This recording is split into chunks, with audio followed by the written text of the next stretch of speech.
Jacards. 5471, Representative Jacard.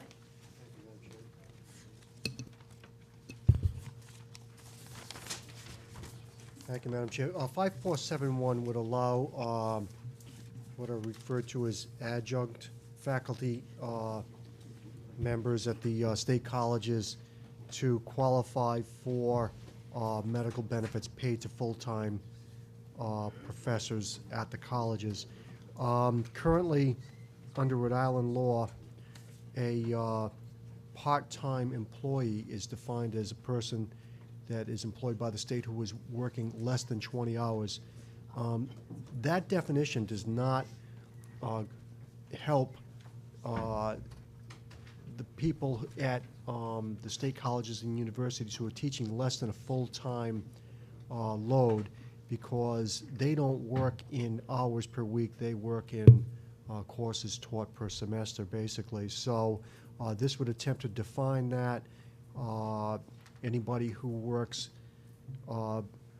6 credits per semester would, I believe it is, would qualify as an employee who's eligible for health care benefits. I'd be happy to answer any questions. I know there are people signed up to testify. All right, thank you. Yes, we do. We have Ruth Barrington, James Parisi, and Deborah Kaspin.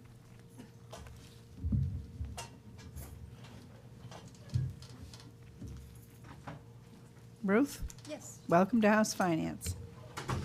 I'm Ruth Barrington. I'm the Community College Business Manager. I'm here on behalf of Eva Mancuso, who hoped to be here herself, but unfortunately was called to the Governor's office, and Ray DePasquale, the Commissioner for Higher Education, who is unfortunately out of town. We are against House Bill 7451. You will have distributed to you a fiscal note that indicates that while we value our adjunct faculty, this would cost the system $8 million a year. At CCRI alone, it would cost us $2.3 million a year. That's the equivalent of a 5% increase in either tuition or state appropriation. Again, a group of people that we value very much, but we simply can't afford to pay health care for people who are teaching 2 courses. The other thing that I would note is that an adjunct, while very, very important to the classroom, a full-time faculty member not only has teaching load, but has committee assignments, has student hours, has many other responsibilities in the full-time load that someone at just teaching 2 courses does not have. Thank you. And Jim Parisi?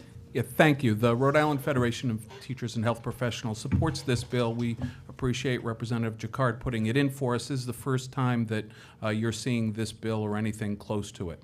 I've provided you with some background information, just describing some pertinent facts. By way of background, my union organized the adjuncts at Rhode Island College, where we already represented the regular full-time faculty as well as the professional staff.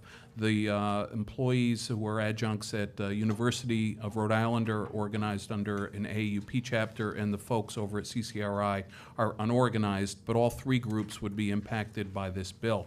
I just want to tell you a quick story. By way of background, after we organized the union, we went to the bargaining table with the Office of Higher Education to bargain a contract.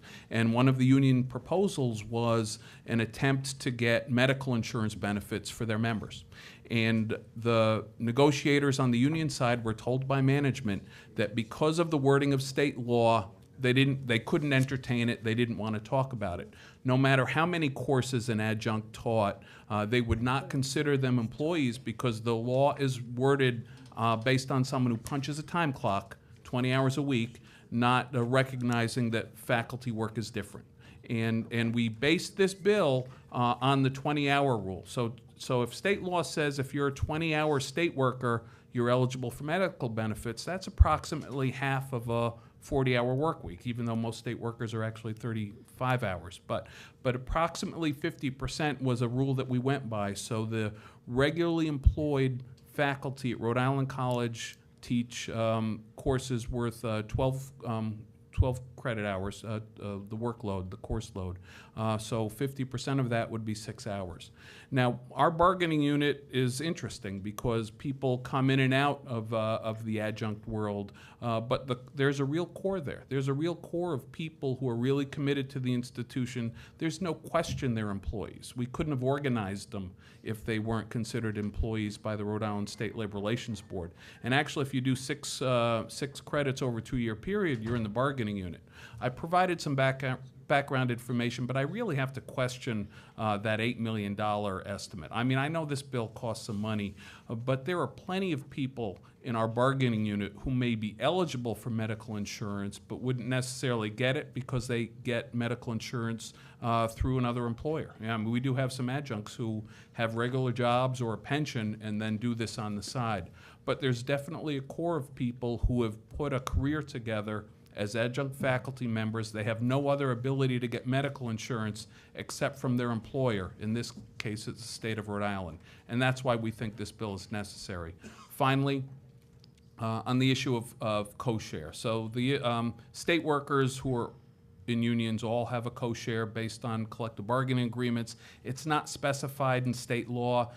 We recognize that should this bill pass, we're going to have to grapple with the issue of cost share at the bargaining table. You know, workers pay between 10 and 25% of the cost of the medical insurance. So while we'd love to get it at no cost share, we're realists and know that the cost share is a discussion to be had, but we can't even have that discussion until the Office of Higher Education understands that our workers are eligible for it in the first place. Thank you. Thank you. And Ruth, let's see, you're Deborah. Deborah? I'm Deborah Kaspin, and thank you, Jim, and thank you, Representative Jacquard, for sponsoring this bill. I am a adjunct professor of anthropology at Rhode Island College. I'm also the president of the Rhode Island College Adjunct Faculty Union.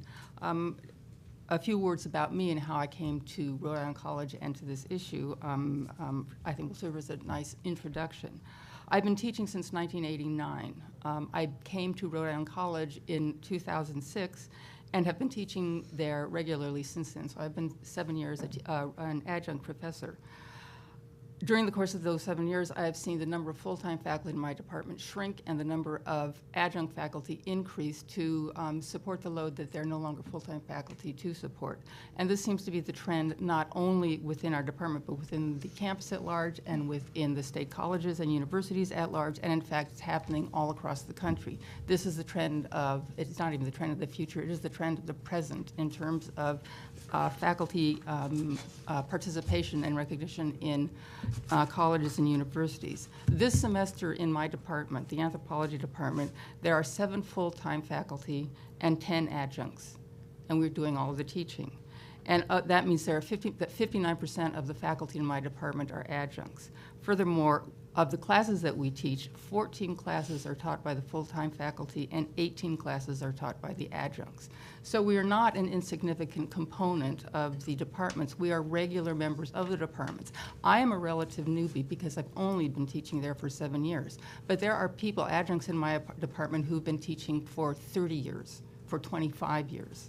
For 20 years, for 15 years. There was a man who'd been adjuncting for over 30 years who literally died in the saddle while I was working. What is going on in the anthro department, as I like to say, as goes anthropology, so goes Rhode Island College. There's a growing reliance in all the departments on adjunct faculty because student enrollments are rising. They're rising every year. They're rising by design and by need, but the number of full-time faculty is stagnant or shrinking. So that means that adjuncts have to be hired in order to fulfill the teaching need that the colleges themselves are recognizing. So currently, today, I compiled some numbers and I discovered that according to a book, it's called the Rhode Island College Fact Book, there are 355 and a half full-time faculty at RIC, and there are 567 adjuncts in the faculty pool. Now, the 567 adjuncts are not actually listed in the fact book, which I find curious. Apparently, we aren't facts in the world, but we are. We are facts at Rhode Island College. And what that means is that for the totality of the people who teach there, 61% of the faculty at Rhode Island College are adjuncts. That doesn't mean that all 567 adjuncts are teaching at any one semester. This semester, 367 adjuncts are teaching. But that's 367 adjuncts against the 355.5 full-time faculty, all of whom have full benefits, including medical. Now, notwithstanding the fact that some people like to believe, and with due respect, I do have to disagree with you on the claim that adjunct faculty don't do the same kinds of work that full-time faculty do. We do, in fact, do the same kind of work. We are not substitute teachers. We design and teach our own classes. We are not unqualified to be full-time faculty. I have a PhD, MA PhD from the University of Chicago. All of the adjuncts in my department have PhDs. If you look across the campus at all of the other departments, all of the adjuncts have master's degrees or PhDs. They are all exceptionally well trained. We are not temporary hires. As Jim was saying, people do come in and out of the adjunct pool, but there is a stable core of people who've been there for 10 years, 15 years, 20 years, 30 years. My predecessor as the president of the Adjunct Union, Richard Walton, who, may he rest in peace, just died a few months ago, he taught for over 30 years at Rhode Island College. This is a level of commitment that is typical of people like me who are putting together a career as part-time faculty. And finally, we are not gap fillers. We are not hired because, oh, somebody disappeared and we need somebody to fill in for a class that needs to be taught. We regularly, by which I mean every semester, every year, regularly teach courses for the general ed program as well as introductory courses in our departments, as well as special topics courses in our departments. So we are a regular, reliable component of the teaching staff. So like full-time faculty, we have to worry about teaching effectively in the classroom, and that means we have to, in order not only show up in class, we have to prepare our lectures. We design our courses in our syllabus. Nobody hands us a course to teach. We have to learn and master new classroom technologies all the time. I do hold office hours. I do advise students. I do write them letters of recommendations. I do give them directions for their career plans, as well as addressing all manner of personal problems that arise with them. And I'm forever consulting with other people in the college, faculty, administrators, research librarians, technical staff, the college committees about our courses, our students, and our classroom needs. So the idea that I and other adjunct faculty are not actually doing the bulk of our work outside of the classroom is simply not true. And not only that, we're also doing research to stay current in our fields. And my own list of publications is comparable to that of many of the full-time faculty in my department. So even our students see us as real professors. We're not fill-in professors, and we're not lesson professors. And on this point, I just wanted, for bragging rights purposes, show you this. This is the certificate that I was awarded last semester for teaching one of the best classes at Rhode Island College. This is a list the students put together. They do a survey of their own student body and say, vote for the best class that you took. I realize this is not the Nobel Prize, but to me, it is. There's nothing more thrilling than to have students come up to you and say, Professor Kaspin, we really like what you did. Now, I was also given a list of everybody who was given this certificate by the student committee who put this together. There were 122 certificates given out. 26% were to adjuncts. So the students themselves were not making a distinction between whether their classes are being taught by full-time faculty or whether they're being taught by adjuncts. So this is the predicament that we're in as adjuncts. So far as I can tell, Adjunct faculty are the only group of employees at Rhode Island College who are routinely, as a group, as a category, denied health care coverage. We don't get anything. Now, full-time faculty get health care benefits as well as dental and retirement benefits. Administrators, librarians, security officers, technicians, secretaries, and dining hall workers, they get health care benefits if they work half-time or more. But adjunct faculty get nothing. It doesn't matter how many classes we teach, it doesn't matter how many hours we invest in our classes and our students, and it doesn't matter how long or how regularly we teach here. The fact that we have this label, adjunct faculty, means that we are not entitled to any kind of health care coverage. And the reason is, as has already been stated, is that according to current law, health care benefits are based on the hours you work per week, and 20 hours equals half-time. Therefore, a dining hall employee who works 20 hours per week is eligible for health care. But faculty don't clock in. Our contract refers to load hours, and that means the number and length of the classes we teach each semester. It means the number of hours we officially spend in the classroom, not the number of hours we're actually working. This language of load hours, faculty load hours, is not included in existing law, and therefore there's no formula for determining a part-time teacher's eligibility for health care. But the language can be included, and that's what this bill does. It puts it inside the legislation so a formula can be calculated. So as been mentioned, I will just say this briefly, full-time faculty teach 12 load hours per semester for 2 semesters, or 24 load hours per academic year. Adjunct faculty usually teach between 1 and 8 load hours per semester. Occasionally, we teach more. This bill stipulates that adjuncts will be eligible for health care coverage if they carry at least 6 load hours per semester and 12 load hours over the academic year. In other words, it's half the full-time faculty load. That, to me, seems fair. And this is speaking to the issue of what would this come down to in terms of dollars and cents. How much would the Rhode Island government actually be out of pocket to cover this? This semester at Rhode Island College, there are 367 adjuncts teaching classes. So that's 367, seems like a pretty big number. 137 of those faculty are teaching 6 or more load hours during the semester, and would, under this legislation, be eligible for medical benefits. However, not all 137 of them need the health care coverage. Many of them have medical benefits through another job. Many of them have medical benefits through their spouses or partners. And many of them are retirees already who have medical coverage through Medicare.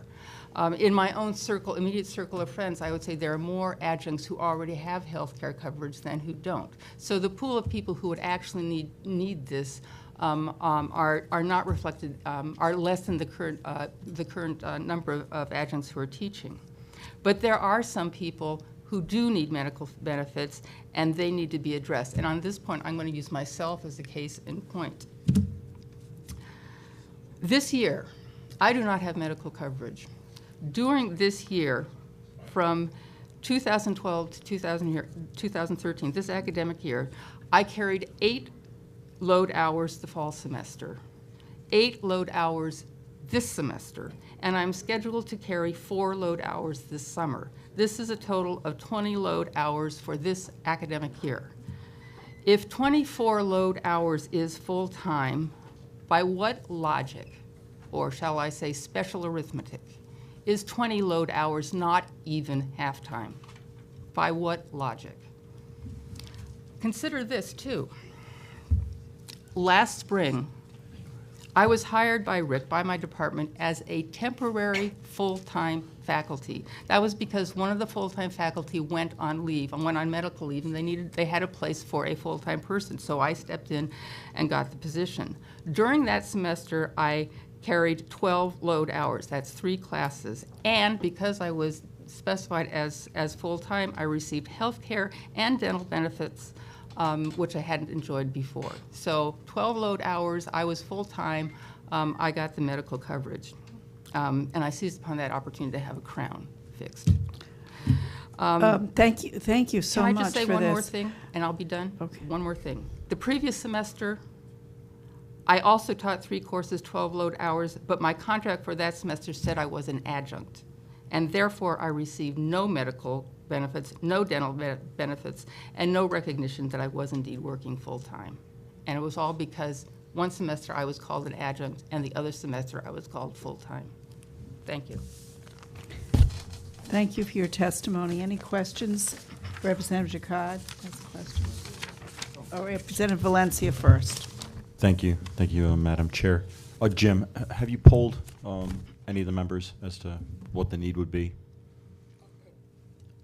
We've polled on interest, but not on whether or not you would take the option if you could. One of the problems with polling in a vacuum is it may depend on what the cost share arrangement is, and maybe we can do something informal for you to help guide this discussion. But to date, we've only polled when we did contract surveys on who's interested in this, and there was support for the union pushing forward. Thank you, Jim. And then my question is for you, Deborah, just very quickly. Have you looked at other states to determine whether they offer these types of benefits? And if you have, you could just provide us with that information offline. I do know that Roger Williams and Wheaton College do offer medical benefits to their adjuncts who teach half a full faculty load. Thank you. That much I know. Thank you, Madam Chair. Thank you. Representative Jacquard. Thank you, Madam Chair. Ruth, the written testimony that we receive here is just as important and receives just as much recognition as the spoken testimony here. It becomes part of the permanent record for this bill, for any bill, just like the tape recording of the testimony would. And we have to, if we're going to pass a bill, it has to be, backed up by the evidence that it has to have some evidence to support it in this record. And you had given the clerk a letter, wasn't signed by you, but which states some estimated cost to this, Correct. which Mr. Jim Parisi was kind enough to say you put it very kindly that he thought it was a little high. I did the math on it pretty quickly here, and it clearly states that every single adjunct professor would receive health insurance at the family rate of $21,500 each, with no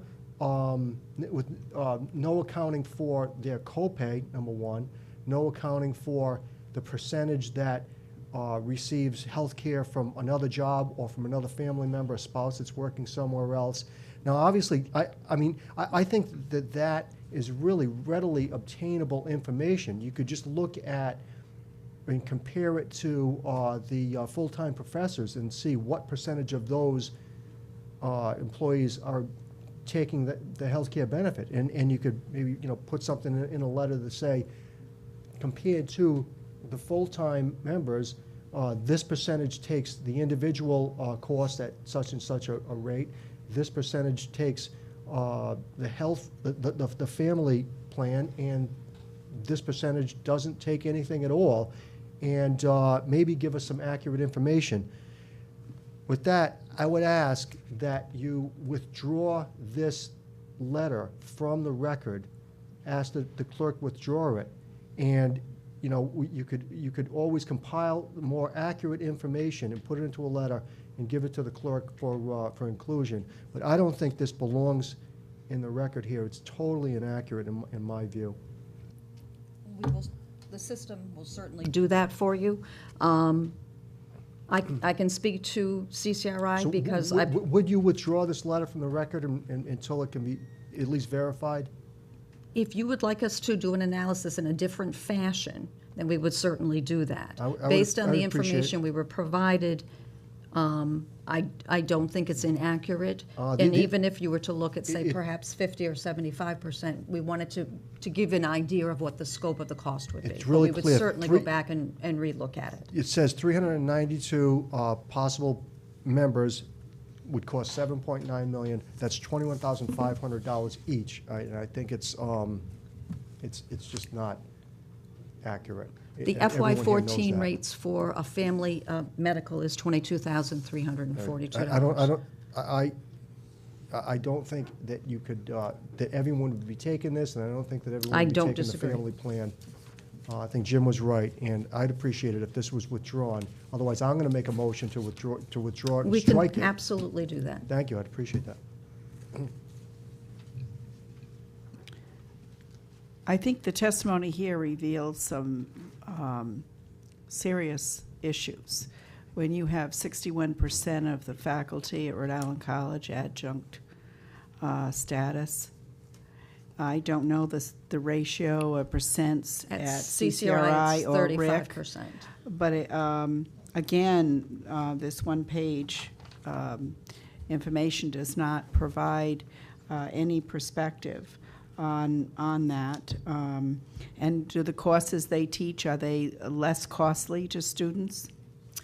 At the CCRI, we're a little bit different in that we have 16 contact hours for our full-time faculty, as opposed to the 12, so we'd be looking at people. But are the courses offered by adjunct Certainly not. cost It's- less? Certainly not, it's blended. Any questions from the committee? No. Representative Sill. No, it's not really a question, just a comment as far as time. We still have 6 bills to hear, and there's still a lot of people here in the audience that need to be heard. So if you have testimony, written testimony, please present it to the clerk and summarize it, so that we will give time enough for everyone to be heard today. I really appreciate that. Thank you. Thank you. I just would like to say I'm used to speaking for an hour and 45 minutes to my students, so I managed to cut myself down to just over an hour, I think. Representative Cannavale's legislation 5199. Representative Cannavale?